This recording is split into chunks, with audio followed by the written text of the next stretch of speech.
arguably the most successful Battlefield game ever made, just got a massive anti-cheat update. DICE has officially implemented EA's new anti-cheat tools into Battlefield 1. This, of course, is great news for players frustrated by the subtle or even blatant hacking you may have experienced round to round from playing the game. And apparently it's been so effective that we've seen a noticeable drop in concurrent players since the update launched. Is that due to the massive amounts of cheaters no longer able to play, or could there be other reasons? Let's check it out.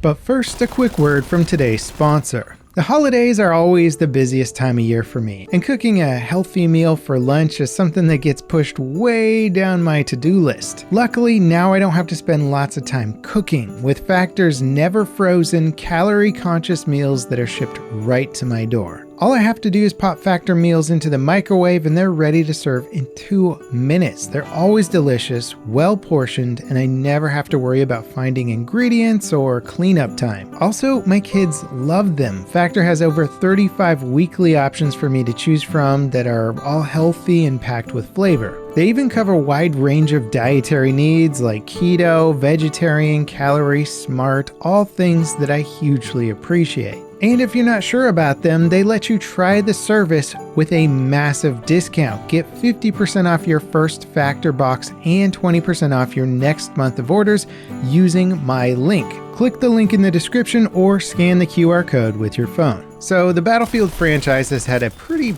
bad history of cheating. Battlefield 5 was notoriously easy to hack, resulting in the game basically being unplayable in Asia and just generally rife with cheaters in every public server. I ran into cheaters all the time trying to play that game, even during its heyday. But recently, EA has been pushing hard to add new anti-cheat tools to all of their games. And considering that it's been 8 years since Battlefield 1's launch, it's kind of surprising to see EA and DICE go back and support the title like this, especially considering that they just recently took Bad Company 2 offline this year, and Battlefield 3 and Battlefield 4 are losing support on some of the older console platforms this year as well. It's certainly a shame that some of the classic games are becoming unplayable, but it could be argued that it's almost worse not being able to play them due to just rampant cheaters every time you try and log on. So testing this update out for myself and booting up Battlefield 1 to see what kind of effect it's had on the experience, I'm happy to say, at least for now, that I think anti-cheat is doing a pretty darn good job. Before, the lack of community server tools and a strong anti-cheat made the last few years a super inconsistent experience for me. Depending on when I played, or even for other players what region you might play in, cheaters could be less common or completely devastating to the experience. And they weren't just aimbotting or wall hacking, they would have full-on invisibility cheats and speed hacks. Basically, you name it, they had it. So it's nice coming back to Battlefield 1 and having peace of mind, at least for now, that I don't have to question whether or not I got killed by a cheater. And since this new anti-cheat launched, there's been a noticeable dip in the concurrent player count.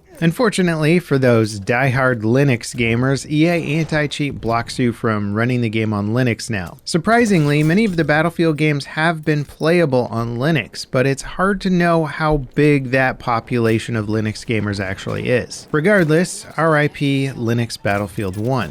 Now, naturally, one of the side effects of jumping back into Battlefield 1 every time is I'm just amazed by how undeniably great looking this game is after so many years. If you saw my Battlefield tier list video, that you'll know that this is basically my favorite game of the franchise, and it's been aging like wine. The visuals, the music, the atmospherics, they all hold up incredibly well, and coming back to it this many years later, it still feels like that AAA game experience. Even if you can argue on a technical level that BF5 has improved graphics and fidelity in some areas, it's hard to beat the overall package of BF1. Also, this game just had a great fun factor to it, where it might have been a little bit lighter on the tactics, but the accessibility and the theatricality just pushed it into a realm that I really didn't expect from the Battlefield franchise. I mean, how many games have a Zeppelin airship that's crazy overpowered, can turn the tide of a battle, and when it explodes it looks spectacular crashing down on the battlefield, and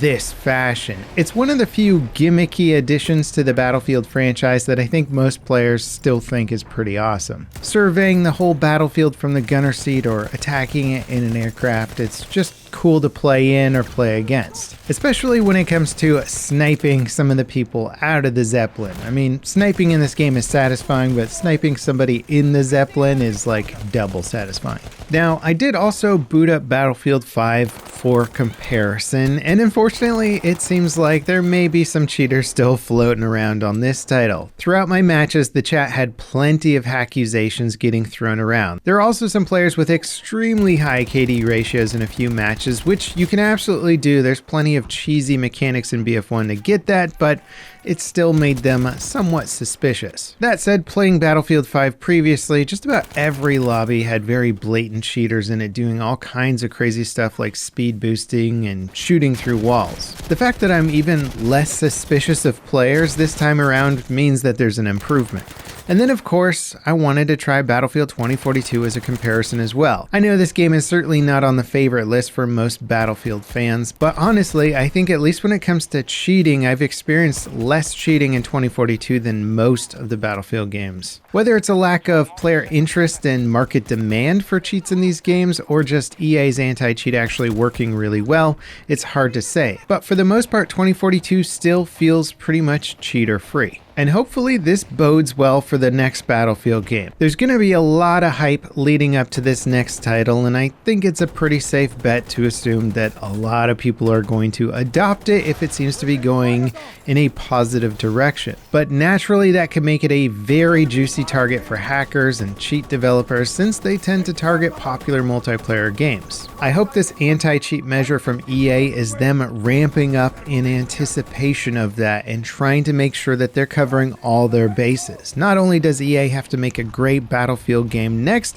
but it's got to have great anti-cheat as well. Historically, the Battlefield franchise has always felt behind the curve with anti-cheats, but maybe EA is really turning the corner here. This new anti-cheat tool seems to work mostly for now, but there's definitely room for improvement, and also all anti-cheats have to be constantly updated and iterated on to stay ahead of the cheat makers. Sadly, and I believe this is due to legacy code and how the older titles are running, but I believe BF3 and BF4 are not going to benefit from any of these renewed anti-cheat measures. Unfortunately, given the legacy of those games and how much the fan base loves them. Maybe some sort of BF4 remaster down the road will be the solution to this, but as for players playing the old games, it seems like you're just going to have to stick it out on some private servers with hardcore admins. And circling back around to the Linux situation, which I think many of you are thinking, who cares about Linux gaming? Well, the Steam Deck and Steam OS has made a pretty good argument to support more games on Linux, and I'd be curious to see if EA maybe tries to address this down the road. I'm hoping that this new wave of handheld Linux-based gaming platforms really pushes a bigger incentive for more developers to support this system and offer anti-cheat on it as well. Anyway, the updated anti-cheat measure in general is great news for the Battlefield community, and hopefully this is the first step in a bigger wave of quality of life improvements leading up to the next Battlefield release. What do you guys think about all this news? Is this good? Do you think we're in a new realm of anti-cheat protection for the Battlefield franchise, or do you think EA is going to have trouble keeping up with those cheat makers as soon as the next title launches? Let me know in the comments, and if you enjoyed this video, don't forget to leave me a like, subscribe for more content like it, and ding that notification bell to beat the YouTube algorithm with me. Up next, check out my Battlefield tier list video. There's a lot of Battlefield games. Some of you guys may have completely forgotten about them. Check it out here, and as always, thanks for watching. I'll see you next time. This is Level Cap, signing off.